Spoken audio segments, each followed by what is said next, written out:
Danau Buyan atau lebih tepatnya bernama Danau Bulian kini dipenuhi oleh gulma seperti ganggang dan kapu-kapu. Keberadaan tanaman air tersebut memberikan dampak buruk bagi danau karena akan mempercepat pendangkalan.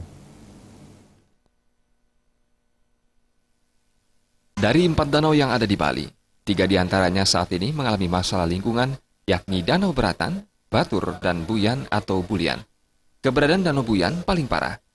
Menurut pengamat lingkungan Luh Kartini, Danau Buyan yang terletak di Desa Pancasari, hampir 2/3 luasnya, kini ditumbuhi gulma seperti ganggang dan kapu-kapu di permukaan air. Hal itu mengakibatkan air danau menguap 30 cm per minggu. Pesatnya pertumbuhan gulma disebabkan padatan yang terkandung di dalam air sudah melebihi ambang batas. Padatan itu muncul dari pemakaian zat kimia seperti pestisida yang banyak digunakan petani di sekitarnya.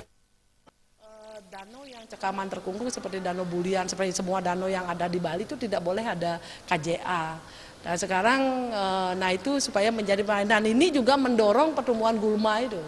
Jadi kan pertumbuhan gulma itu oleh sistem pertanian yang banyak sekali menggunakan pupuk kimia, pestisida. Sudah itu kedua didorong juga oleh adanya KJA. Jadi karena jaring apung.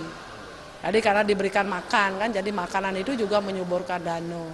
Juga dari limbah rumah tangga, hotel, ada mungkin ada villa, ada kafe. Dari hasil penelitian TSS-nya udah tinggi sekali. Jadi padatan yang ada di air itu udah sangat-sangat tinggi. Udah banyak sekali padatan-padatan yang ada di air ya. Jadi itu yang menyebabkan akar-akar dari gulma itu tumbuh sangat subur. Luh Kartini mengatakan, selain akibat gulma, pendangkalan juga disebabkan tingginya pengambilan air oleh petani akibat musim kering yang berkepanjangan. Agar pendangkalan tidak bertambah parah, langkah antisipasi perlu dilakukan dengan membersihkan gulma di permukaan air serta pembuatan sabuk hijau berupa penanaman pohon di sekitar danau. Jenny dan Saputra, Bali.